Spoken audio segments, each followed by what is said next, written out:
हरे कृष्ण। श्रीमद् भगवद गीता अध्याय 4 श्लोक नंबर 31 नायं लोकस्ति अयज्ञस्य कुतो अन्यः कुरु सत्तम। अनुवाद। हे कुरुश्रेष्ठ, जब यज्ञ के बिना मनुष्य इस लोक में या इस जीवन में ही सुख पूर्वक नहीं रह सकता, तो फिर अगले जन्म में कैसे सुखपूर्वक रह सकेगा। भगवान श्री कृष्ण अर्जुन को विभिन्न प्रकार के यज्ञ के बारे में बताते हैं। यज्ञ करने से मनुष्य को क्या लाभ होता है। पिछले श्लोक में भगवान ने बताया द्रव्य यज्ञ, योग यज्ञ, तपो यज्ञ, स्वाध्याय यज्ञ, ऐसे विभिन्न प्रकार के यज्ञ के बारे में बताए।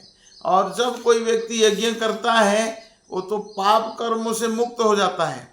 तो इस श्लोक में बता रहे हैं जो व्यक्ति यज्ञ नहीं करता है तो उसका क्या होगा, ना इस लोक में सुखपूर्वक नहीं रह सकता है और मृत्यु के बाद परलोक में फिर से अगले जन्मों में वो सुखपूर्वक नहीं रह सकेगा। श्लोक नंबर 32 एवं बहुविधा यज्ञा वितता ब्रह्मणो मुखे कर्मजान विदितान सर्वान एवं ज्ञात्वा विमोक्ष्यसे। अनुवाद। ये विभिन्न प्रकार के यज्ञ वेद सम्मत है और ये सभी विभिन्न प्रकार के कर्मों से उत्पन्न है। इन्हें इस रूप में जानने पर तुम मुक्त हो जाओगे। मनुष्य को कलयुग में संकीर्तन यज्ञ करना चाहिए। यज्ञ संकीर्तन प्राय यजंती ही सुमेधसा। जो सुमेधसा बुद्धिमान व्यक्ति है कलयुग में नाम संकीर्तन यज्ञ। नाम संकीर्तन यज्ञ का अर्थ है हरे कृष्ण कृष्ण कृष्ण हरे हरे, हरे राम राम राम हरे हरे। ये संकीर्तन यज्ञ है, नाम यज्ञ है। आपका स्मरण करते हुए मैंने कैसे युद्ध करूंगा। तो भगवान कहते हैं कि एक तीर निकाले तो हे केशव, दूसरा तीर निकाला तो हे माधव, तीसरा तीर निकाला तो हे मधुसूदन, चौथा तीर निकाला हे कृष्ण, पांचवा तीर निकाला हे यादव। तो इसी प्रकार नाम लेते हुए अर्जुन युद्ध कर सकता है। नाम यज्ञ आवश्यक है। कलयुग में केवल नाम संकीर्तन प्रायर यजंती ही सुमेधसा। केवल कलयुग में नाम यज्ञ है। कलयुग में नाम का ही प्रभाव है। तो हरे नाम हरे नाम एवं केवलम। कलयुग में कोई अन्य विधि नहीं है। इति षोडशक नाम कली कलमस नाशनम ना तो परतरोपाय सर्व वेदेषु दृश्यते। ये 16 अक्षर का हरे कृष्ण कृष्ण कृष्ण हरे हरे, हरे राम राम राम हरे हरे। 108 उपनिषद है जो कली संत्राण उपनिषद में कहा गया है। ये हरे कृष्ण महामंत्र कलयुग के लिए है। ये हरे कृष्ण महामंत्र जप करना चाहिए। तो आगे बताते हैं भगवान कौन सा यज्ञ श्रेष्ठ है। श्लोक नंबर 33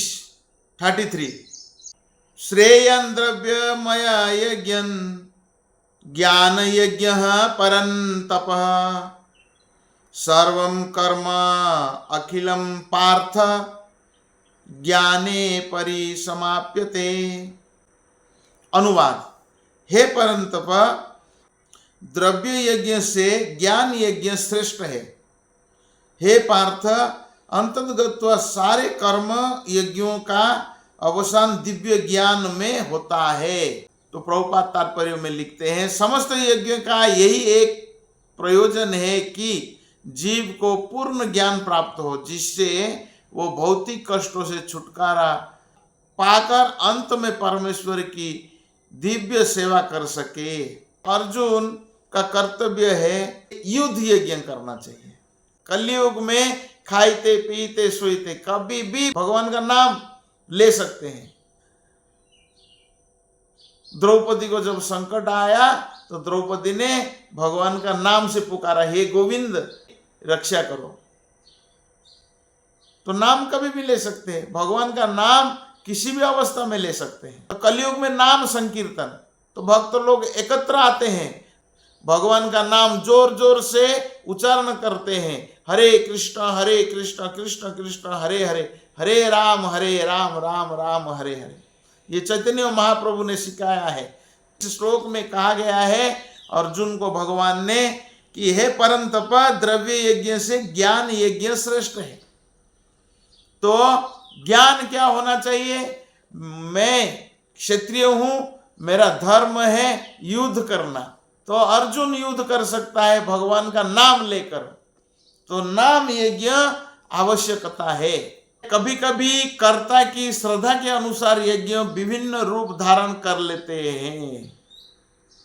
जब यज्ञ कर्ता की श्रद्धा दिव्य ज्ञान स्तर तक पहुंच जाती है तो उससे ज्ञान रहित द्रव्य यज्ञ करने वाले से श्रेष्ठ माना जाता है, क्योंकि ज्ञान के बिना यज्ञ भौतिक स्तर पर रह जाते हैं और उनसे कोई आध्यात्मिक लाभ नहीं हो पाता। तो यथार्थ ज्ञान का अंत कृष्ण भावनामृत में होता है, जो दिव्य ज्ञान की सर्वोच्च अवस्था है। ज्ञान की उन्नति के बिना यज्ञ मात्र भौतिक कर्म बना रहता है। तो मनुष्य को कलयुग में कौन सा यज्ञ करनी है, वो ज्ञान होना चाहिए। तो ज्ञान कहां से प्राप्त होगा? भगवद गीता से ज्ञान प्राप्त होगा। इस समय युद्ध की आवश्यकता है, ये ज्ञान होना चाहिए। तो युद्ध तो करना है तो यज्ञ भी करना है।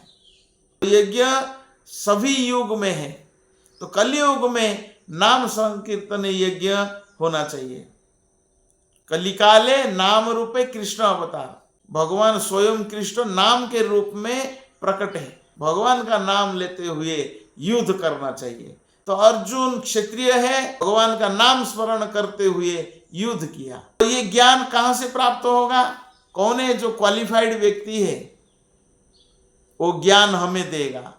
तो अगले श्लोक में भगवान बताते हैं कि